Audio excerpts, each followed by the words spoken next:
ವೀಕ್ಷಕರೇ, ನಿಮ್ಮ ಮನೆಯ ಮುಖ್ಯ ದ್ವಾರಕ್ಕೆ ಈ ಮರದ ಬೇರನ್ನ ಒಮ್ಮೆ ಕಟ್ಟಿದರೆ ಸಾಕು.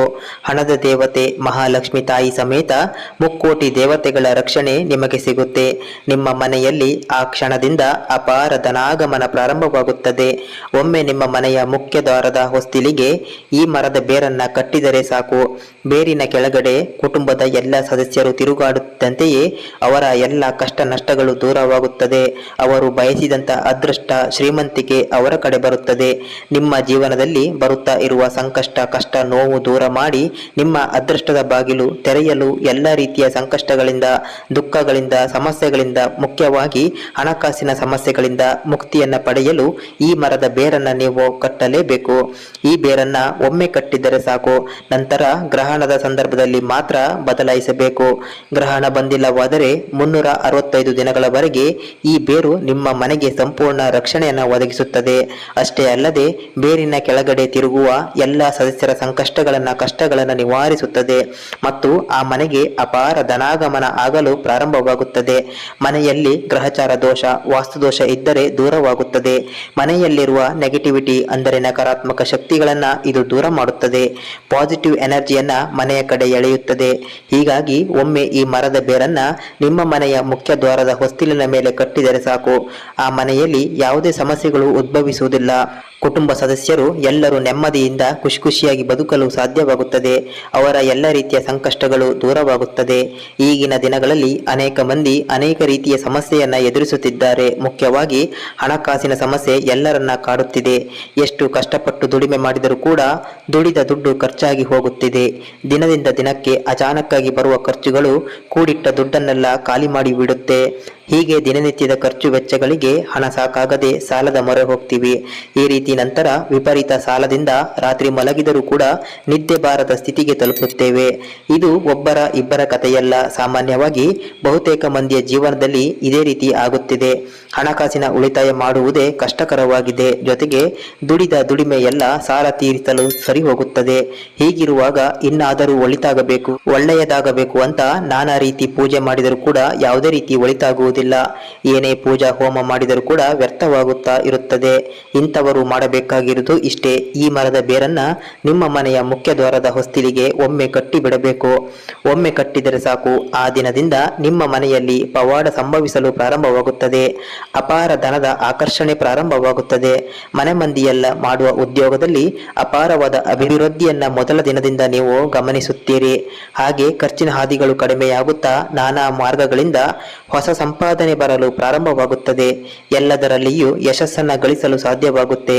ಹಾಗಾದ್ರೆ ವೀಕ್ಷಕರೇ, ಆ ಬೇರು ಯಾವುದು, ಯಾವ ರೀತಿ ಕಟ್ಟಬೇಕು, ಯಾವ ಮಂತ್ರದ ಉಚ್ಚಾರಣೆ ಜೊತೆಗೆ ಕಟ್ಟಬೇಕು ಸಂಪೂರ್ಣವಾಗಿ ತಿಳಿಸಿಕೊಡ್ತೀವಿ. ಪ್ರತಿಯೊಬ್ಬರು ಕೊನೆ ತನಕ ನೋಡಿ. ಮೊದಲನೇದಾಗಿ, ಹಣಕಾಸಿನ ಸಮಸ್ಯೆಯನ್ನ ನೀವು ಎದುರಿಸುತ್ತಿದ್ದರೆ ಮಹಾಲಕ್ಷ್ಮಿ ತಾಯಿಯನ್ನು ನೀವು ಪ್ರಾರ್ಥಿಸಿಕೊಳ್ಳಬೇಕು.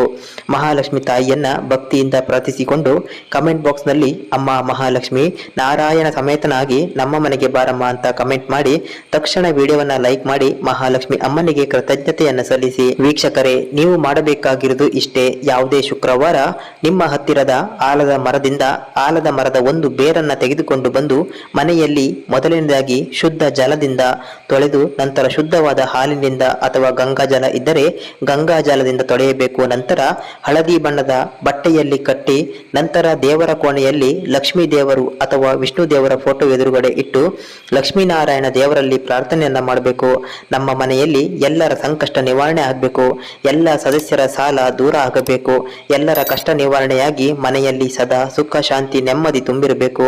ಎಲ್ಲ ದಿಕ್ಕುಗಳಿಂದ ಹಣದ ಆಕರ್ಷಣೆ ಆಗಬೇಕು. ಮಾಡುವ ಉದ್ಯೋಗ ವ್ಯಾಪಾರದಲ್ಲಿ ಅಭಿವೃದ್ಧಿ ಆಗಬೇಕು. ಎಲ್ಲರ ದುಃಖ ನಿವಾರಣೆ ಆಗಬೇಕು ಅಂತ ಪ್ರಾರ್ಥನೆ ಮಾಡಿಕೊಂಡು ಯಾವುದಾದರೂ ವಿಷ್ಣು ಸಹಸ್ರನಾಮದ ಒಂದು ಶ್ಲೋಕವನ್ನ ಜಪಿಸಿ ನಂತರ ಆ ಬೇರನ್ನ ಮನೆಯ ಮುಖ್ಯ ದ್ವಾರದ ಮೇಲುಗಡೆ ಅದನ್ನ ಒಳಭಾಗದಲ್ಲಿ ಕಟ್ಟಬೇಕು. ಇಲ್ಲವಾದರೆ ನೇತು ಹಾಕಬೇಕು. ಹೀಗೆ ಮುಖ್ಯ ದ್ವಾರದ ಮೇಲೆ ಕಟ್ಟುವಾಗ ರೀಂ ಶ್ರೀಂ ರೀಂ ಈ ಮಂತ್ರವನ್ನ ಜಪಿಸುತ್ತಾ ಕಟ್ಟಬೇಕು. ಹೀಗೆ ಮಾಡುವುದರಿಂದ ಮನೆಯಲ್ಲಿ ಇರುವ ಎಲ್ಲರ ಸಂಕಷ್ಟ, ದುಃಖ ನಿವಾರಣೆ ಆಗುತ್ತದೆ. ವಿಪರೀತ ಧನದ ಆಕರ್ಷಣೆಯಾಗುತ್ತದೆ. ಇದಕ್ಕೆ ಮುಖ್ಯ ಕಾರಣ ಆಲದ ಮರದಲ್ಲಿ ಸ್ವಯಂ ಮಹಾವಿಷ್ಣು ನೆಲೆಸಿರುತ್ತಾನೆ. ಆಲದ ಮರ ಸ್ವಯಂ ಮಹಾವಿಷ್ಣುವಿನ ಸ್ವರೂಪ. ಹಾಗಾಗಿ ಆಲದ ಮರದ ಬೇರನ್ನ ತೆಗೆದುಕೊಂಡು ಬಂದು ಈ ರೀತಿಯಾಗಿ ಪೂಜೆ ಮಾಡುವ ಮೂಲಕ ಮಂತ್ರಿಸಿದ ಬೇರನ್ನ ಮನೆಯ ಹೊಸ್ತಿಲಿನ ಮುಖ್ಯ ದ್ವಾರದ ಮೇಲೆ ಕಟ್ಟುವುದರಿಂದ ಆ ಮನೆಯಲ್ಲಿ ಇರ್ತಕ್ಕಂಥ ಸಮಸ್ತ ಗ್ರಹಚಾರ ದೋಷ, ವಾಸ್ತುದೋಷ ನಿವಾರಣೆಯಾಗಿ ಸ್ವಯಂ ಮಹಾಲಕ್ಷ್ಮಿ ತಾಯಿ ನಾರಾಯಣ ಸಮೇತಳಾಗಿ ಆ ಮನೆಯಲ್ಲಿ ನೆಲೆಸ್ತಾಳೆ. ನಿಮ್ಮ ಮನೆಯಲ್ಲಿ ಯಾವತ್ತೂ ಹಣಕಾಸಿನ ಸಮಸ್ಯೆ ಬರೋದಿಲ್ಲ. ಈಗಾಗಲೇ ಇರ್ತಕ್ಕಂಥ ಸಮಸ್ಯೆ ದಿನದಿಂದ ದಿನಕ್ಕೆ ದೂರ ಆಗುತ್ತಾ ಬರುತ್ತೆ. ಮಾಡಿರ್ತಕ್ಕಂಥ ಸಾಲದಿಂದ ಶೀಘ್ರದಲ್ಲಿ ಮುಕ್ತಿ ಸಿಗುತ್ತೆ. ಅನಾರೋಗ್ಯ ಸಮಸ್ಯೆ ಇದ್ರೆ ದೂರವಾಗುತ್ತೆ. ಭಗವಾನ್ ಶಿವನಿಗೂ ಮತ್ತು ಮಹಾವಿಷ್ಣುವಿಗೂ ಅತ್ಯಂತ ಪ್ರಿಯವಾದ ಮರವೆಂದರೆ ಅದು ಆಲದ ಮರ. ಹಾಗಾಗಿ ಆಲದ ಮರದ ಬೇರನ್ನ ನೀವು ಮನೆಯಲ್ಲಿ ಕಟ್ಟುವುದರಿಂದ ಲಕ್ಷ್ಮೀನಾರಾಯಣರ ಜೊತೆಗೆ ಪರಮೇಶ್ವರನ ಅನುಗ್ರಹದ ಜೊತೆಗೆ ಮುಕ್ಕೋಟಿ ದೇವತೆಗಳು ಕೂಡ ನಿಮ್ಮ ಮನೆಯಲ್ಲಿ ನೆಲೆಸ್ತಾರೆ. ಅಷ್ಟೇ ಅಲ್ಲ, ಹಿಂದಿನ ಕಾಲದಲ್ಲಿ ಮಹಾ ಮುನಿಗಳು ಕೂಡ ಆಲದ ಮರದ ಕೆಳಗೆ ಕುಳಿತು ತಪಸ್ಸನ್ನ ಮಾಡ್ತಾ ಇದ್ರು. ಯಾಕಂದ್ರೆ ಆಲದ ಮರದಲ್ಲಿ ಅಷ್ಟು ದೈವಿಕ ಶಕ್ತಿ ಇದೆ.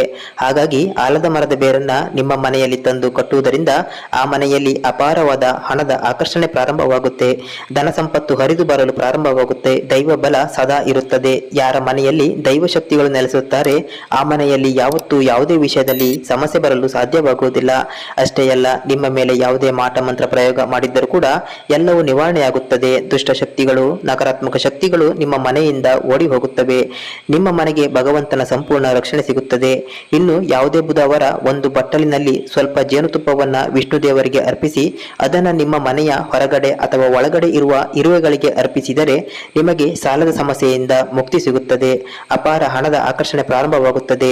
ಜೇನುತುಪ್ಪ ಶುಕ್ರನಿಗೆ ಅತ್ಯಂತ ಪ್ರಿಯವಾದ ವಸ್ತು. ಆದ್ದರಿಂದ ಇರುವೆಗಳಿಗೆ ತಿನ್ನಲು ಕೊಡಬೇಕು. ಇದರಿಂದ ಶುಕ್ರನ ಅನುಗ್ರಹ ನಿಮಗೆ ಪ್ರಾಪ್ತಿಯಾಗುತ್ತೆ. ಶುಕ್ರ ಅಂದ್ರೆ ಸಿರಿ ಸಂಪತ್ತು, ಧನ ಸಂಪತ್ತು. ಯಾರಲ್ಲಿ ಶುಕ್ರ ಬಲ ಇರುತ್ತದೆ ಅವರಿಗೆ ಹಣಕಾಸಿನ ಸಮಸ್ಯೆ ಎಂದೂ ಬರೋದಿಲ್ಲ.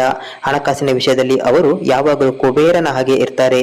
ಇನ್ನು ನೀವು ವ್ಯವಹಾರ ಮಾಡುತ್ತಿದ್ದರೆ ಅಂಗಡಿಯಲ್ಲಿ ಒಳ್ಳೆಯ ವ್ಯಾಪಾರ ಆಗಬೇಕೆಂದರೆ 5 ಲಡ್ಡುಗಳನ್ನು ತೆಗೆದುಕೊಂಡು ನಿಮ್ಮ ಅಂಗಡಿಯ ಒಳಭಾಗದಲ್ಲಿ ಒಂದು ಸುತ್ತು ಬಂದು ಗೋಮಾತೆಗೆ ತಿನ್ನಿಸಬೇಕು.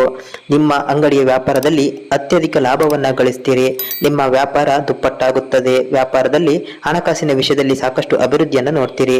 ವೀಕ್ಷಕರೇ, ನೋಡಿದ್ರಲ್ಲ, ಈ 2 ಉಪಾಯವನ್ನ ಮಾಡುವ ಮೂಲಕ ನಿಮ್ಮನ್ನ ಕಾಡುತ್ತಿರುವ ಎಲ್ಲ ರೀತಿಯ ಸಮಸ್ಯೆಗಳಿಂದ ಮುಕ್ತಿ ಪಡೆದು ಸುಖ, ಶಾಂತಿ, ನೆಮ್ಮದಿಯಿಂದ ಬದುಕಬಹುದು. ಅಪಾರವಾದ ಧನ ಸಂಪತ್ತನ್ನ ಆಕರ್ಷಣೆ ಮಾಡಿ ಕುಬೇರನ ಹಾಗೆ ಬದುಕಬಹುದು. ವೀಕ್ಷಕರೇ, ಪ್ರತಿಯೊಬ್ಬರು ಈ ಮಾಹಿತಿ ಸ್ವಲ್ಪ ಇಷ್ಟವಾದರೂ ನಿಮ್ಮ ಸ್ನೇಹಿತರಿಗೆ, ಕುಟುಂಬದವರಿಗೆ ಈ ಕೂಡಲೇ ಶೇರ್ ಮಾಡಿ, ವಿಡಿಯೋವನ್ನ ಲೈಕ್ ಮಾಡಿ. ಇದೇ ರೀತಿಯ ಹೆಚ್ಚಿನ ಉಪಯುಕ್ತ ವಿಡಿಯೋಗಳಿಗಾಗಿ ಈ ಕೂಡಲೇ ಸಬ್ಸ್ಕ್ರೈಬ್ ಮಾಡಿಕೊಳ್ಳಿ. ಧನ್ಯವಾದಗಳು.